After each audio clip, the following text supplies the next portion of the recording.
Hey, this is Justin, your mobile real estate resource, and this week's show is called Ask JB. We get a lot of questions on DMs, Facebook Messenger, as well as tweets, and we just wanted to answer your questions and be your local real estate resource. So this week's 5 questions that we received over the last week. Number 1, can you buy a home with 3% down?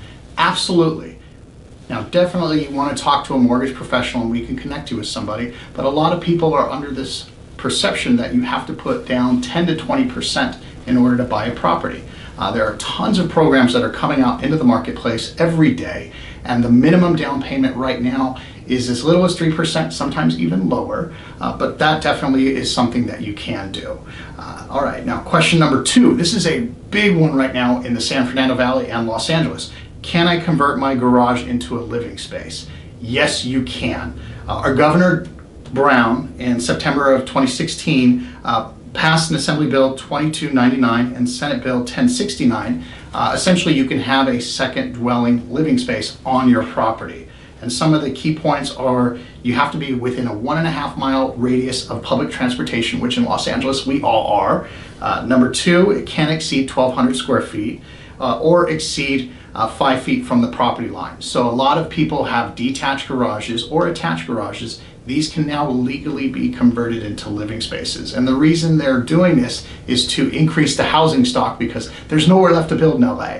So this is a strategy a lot of investors are playing, but if you're a local homeowner and you're a little bit tight and you want to have extra income, or you got some family that you want to maybe get out of the living room, this is an option that you can look into. If you want to reach out to us, you can click on the link below. We'll add some stuff about the property descriptions from the city. Number 3, is it a good time to sell? Now, every realtor is going to tell you it's a great time to sell because that's how we make a living. Now, it just depends on where you're going next. If you're planning on selling and leaving the state, this is a great time to do that, only because there are so many people looking to buy, not enough inventory, and based on your price point, you can definitely get your house sold quickly, probably for more than you actually expect. So that's one question. Now, if you have to sell and buy, there's a true art. We can talk online afterwards or offline. You can DM me, tweet me, send me a message. I'll be here for you just because it's a strategy. Nobody wants to be homeless or move twice.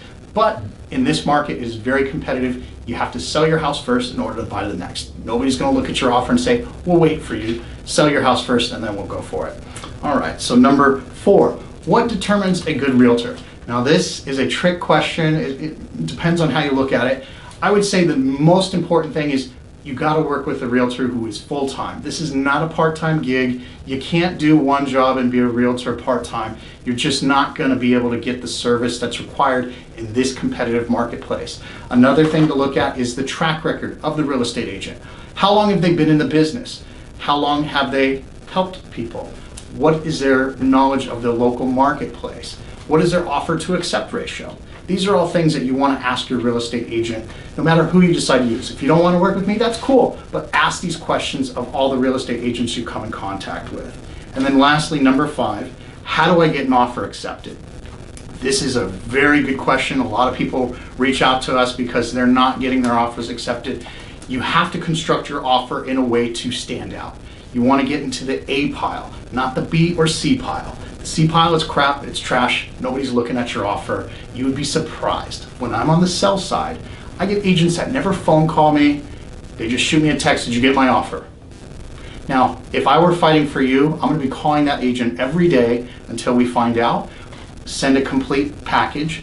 I don't want to guess what you're qualified for. I want to see a proof of funds, pre-approval letter. I want a phone call from the lender. The lenders that reach out and call me are basically going to be standing out a lot more than the other offers. And contingencies, short contingency periods, sometimes even no contingencies depending on the price point, how aggressive you have to be. We've won offers with as little as 5% down. Yes, 5% down. We've beaten out 20% down buyers, cash buyers with 5% down, no loan contingency, no appraisal contingency, but you gotta work with a pro. You can't be working with some lackey online. You gotta be working with a mortgage professional who can actually get the deal done. And that's pretty much all the questions I have. So reach out to us next week. Hashtag AskJB. You can DM me online, you can shoot me a tweet, or you can shoot me a message on Messenger, and we'll get back to you with those questions. This is Justin, your mobile real estate resource. Over and out. Peace.